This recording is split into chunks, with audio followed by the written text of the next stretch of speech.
है गौरव भाटिया, आपने साजिद रशीदी को सुना, आपने वारिस पठान को सुना, you make your point. Gaurav Bhatia, Imran Masood कह रहे हैं अरे मिल गया, मिला, कहीं खो गया था क्या? खो गया मंदिर, कहीं मंदिर थोड़ी कहीं खो सकता है, वहीं था, बस पूजा नहीं हो रही थी, और पूजा ने किसी से रोका नहीं है, किसी ने कब्जा थोड़ी करा मंदिर पे।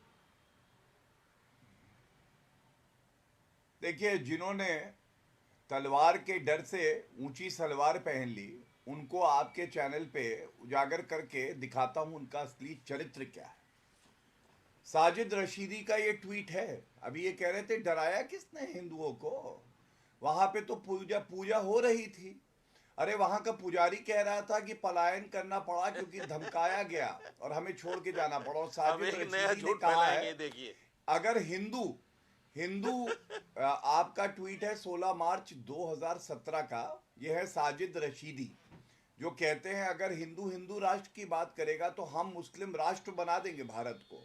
और दूसरा, इन्होंने कहा कि भाई देखिए, वंस अ मस्जिद ऑलवेज अ मस्जिद। सर्वोच्च न्यायालय का फैसला आया तो क्या हुआ, राम मंदिर नहीं, वहां बाबरी मस्जिद है। ये इनका ट्वीट है। और देखिए, गंगा जमुनी तहजीब की बात कर रहे थे वारिस भाई, मेरे साथी हैं, मैं दिखाता हूं इनकी गंगा जमुनी तहजीब क्या है। जिनके नाम में लगा है मुस्लिमीन, वो बजा रहे हैं सेक्युलरिज्म की बीन। अरे ये असदुद्दीन ओवैसी, इनके तो सर्वोच्च नेता है, क्या ट्वीट करते हैं हमीश भाई? वो कहते हैं ये हमेशा मस्जिद ही रहेगी जी। अरे प्लेसेस ऑफ वर्शिप एक्ट का तो पालन होगा, लेकिन सर्वोच्च न्यायालय के फैसले का नहीं होगा। हमीश भाई वकील है वारिस भाई, ठीक है, आपने एक तीर से दो शिकार करे हैं, मंदिर का जो मसला था वो बाहर है प्लेसेस ऑफ वर्शिप एक्ट से। ठीक है, सर्वोच्च आपने वारिस और साजिद रशीदी का नाम लिया है। वारिस पठान पहले आप 30 सेकंड।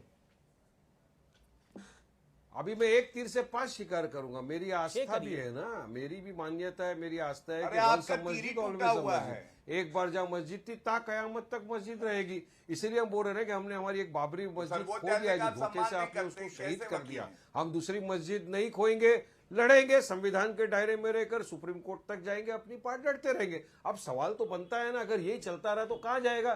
फिर तो आ जाएगा बहुत लोग, हमारे मंदिर का क्या, फिर आएंगे जेल लोग, हमारे मंदिर का क्या। तो क्या पूरे देश में गौरव भाटिया सब कुछ छोड़ के खुदाई शुरू करेंगे?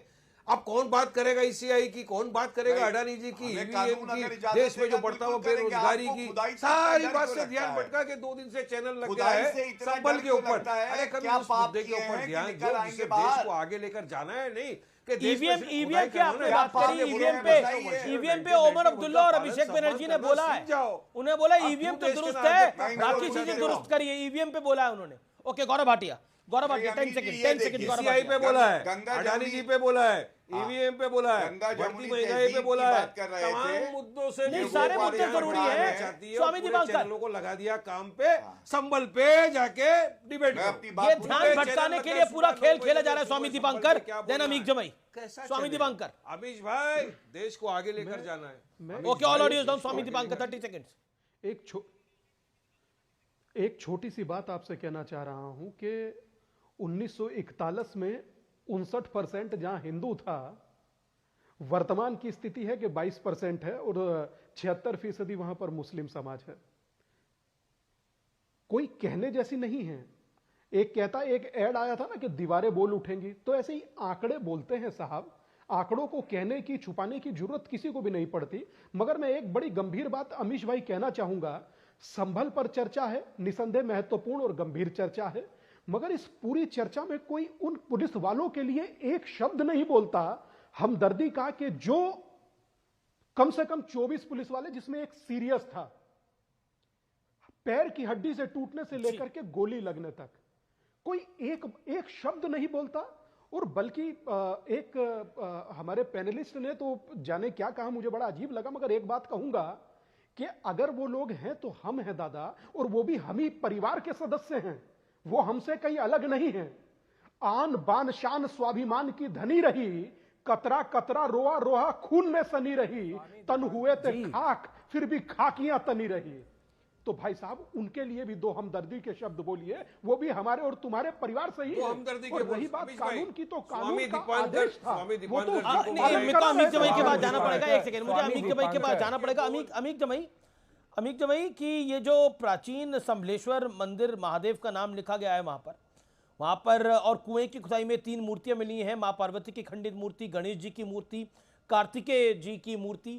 क्या आपको लगता है कि ये सामान्य घटना तो नहीं है कि वहाँ पर आबादी में असंतुलन आता रहा, हिंदू आबादी घटती रही और दूसरे तबके की आबादी बढ़ती रही, जब जब दंगा हुआ तब तब हिंदू आबादी कम हुई और मंदिर में पूजा अर्चना अचानक क्यों बंद हो गई? कारण क्या? ऐसा नहीं है अमीश भाई, देखिए अमीश भाई मंदिरें हों, मस्जिदें हों, मतलब ऐसे आप दूर दराज में कहीं भी आप जाएंगे, लोग जहां जहां से शिफ्ट हो जाते हैं, आपको मस्जिदों में कभी कभार अजान देने वाले नहीं मिलते। ये आपको सामान्य लग रहा है आपको? मंदिर हो, मस्जिद हो, लोगों मैं ये पूछ रहा हूं, ये सामान्य लग रहा है आपको? मैं आपसे ये कह रहा हूं कि ये नहीं, मेरा ये कहना है कि जो वहां की बात आई है, नवाब इकबाल साहब ने विधानसभा में कहा, जो बात आज पटल पे रखी गई, जो बात वहां के परिवार ने कही, मैं तो उसको मानने को तैयार हूं। दूसरी बात, मैंने स्वामी दीपांकर जी से मैं बड़ा उनके साथ मैं मर्म से बात करना चाह रहा हूं। स्वामी दीपांकर जी, आपने हिंदू बोर्ड बनाने की बात करी थी वक्फ बोर्ड की तर्ज पे। आप सोचिए कि कैसी हिंदू सरकार है, केंद्र में भी और उत्तर प्रदेश में भी। आपसे मुख्यमंत्री ने मिलना भी जरूरी नहीं समझा। हम तो आपके साथ हैं, जब भी हमारी सरकार आएगी, जो आप बोर्ड बनाने की बात कर रहे हो, हम आपका साथ देंगे। लेकिन ये बताओ कि जब उत्तर प्रदेश में यही पुलिस ब्राह्मणों का इनकाउंटर करती है, कोई एक ट्वीट है आपके पास? जितिन प्रसाद ब्राह्मणों का बहुत बड़ा नेता है, सैकड़ों फेक इनकाउंटर की लिस्ट वो के दौड़ रहे हैं। कभी मैंने आपकी आवाज नहीं उठाई, समाजवादी पार्टी ने आवाज उठाई, माता प्रसाद पांडे जी ने आवाज उठाई, अखिलेश यादव जी ने उठाई। मैं जानता हूं कि आप जिस दिन बोलोगे तो आपके ऊपर कार्रवाई हो जाएगी, इनकम टैक्स की और ईडी की। तो आप डरो मत, बोर्ड के लिए आगे बढ़ो। और ये जो हिंदू बांग्लादेश में जो उनके साथ हो रहा है, हमारी छोटी बहन है समाजवादी पार्टी की इकरा हसन, फोन करके मुबारकबाद देना कि उस मुसलमान बेटी ने हिंदू माइनॉरिटीज के लिए भारत की संसद में समाजवादी पार्टी की तरफ से आवाज उठाई। लेकिन वो प्रधानमंत्री जिनको सुबह शाम फोटो लगाते हो मोबाइल में, बात करना जरूरी नहीं समझा। जी, ये जो तस्वीरें मैं आपको दिखा रहा हूं, मैं बिल्कुल आपको बता रहा हूं, आपके ये जो तस्वीरें आप देख रहे हैं, शिवलिंग को सजाया गया है और भीड़ उमड़ाई है संबल के अंदर। ये जो शिवलिंग को सजाया गया है, भीड़ उमड़ाई है भक्तों की वहां दर्शन करने के लिए। जिस मंदिर में 40 साल तक पूजा नहीं हुई, जिसको तहखाने की तरह बंद करके रखा था, उस मंदिर को फाइनली खोला गया है और वहां पर बजरंगबली विराजमान है, वहां पर शिवलिंग विराजमान है और वहां पर अब पंडित बैठे हैं, वहां पूजा अर्चना हो रही है, भोग लगाया जा रहा है, शायन आरती हो रही है। यह दृश्य इस समय अभूतपूर्व है। संबल की धरती से ये दृश्य आ रहे हैं, ये बजरंगबली को भोग लगाया जा रहा है, आप देख सकते हैं, प्रसाद चला रहे हैं लोग आकर। स्वामी दीपांकर, मैं निसंदेह ये जो जनता वहां जा रही है और जिस तरह से एक बात आपने इमरान भाई के बारे में बताई कि उन्होंने बोला है, वो बेसिक मेरे ही क्षेत्र के सांसद हैं, सहारनपुर से ही, कि मंदिर कहीं खो गया था क्या जो मिल गया। तो हाँ भाई साहब, मंदिर खो गया था तुष्टीकरण की उस धुएं में, जहां से एक तरफा दिखाई देता है, दूसरी तरफा दिखाई नहीं देता। अब बात का उत्तर देता हूं अमीक भाई की। उन्होंने एक बड़ी बात कही कि आपने तमाम एनकाउंटर पर एक शब्द नहीं बोला। भाई साहब, जो मामला कानून का और कानून की नजर अपने हिसाब से होती है, स्वामी दीपांकर और अमीक जमाई के हिसाब से नहीं। और रही बात के माइनॉरिटी की वहां पर बांग्लादेश में आवाज उठाना, तो अमीक भाई ये मात्र किसी एक व्यक्ति का नहीं, ये पूरे सदन का कर्तव्य है कि वहां पर बहनों की चीखें सुनाई नहीं दे पाती। यहां तक वो भी तो हिंदू है ना, जिस दलित की हम बात करते हैं, क्या वो उस माइनॉरिटी से नहीं है? एक अमीश भाई बोलने दीजिए, अमीश भाई बोलने दीजिए। मुझे एक बड़ी खबर के लिए रुकना पड़ेगा।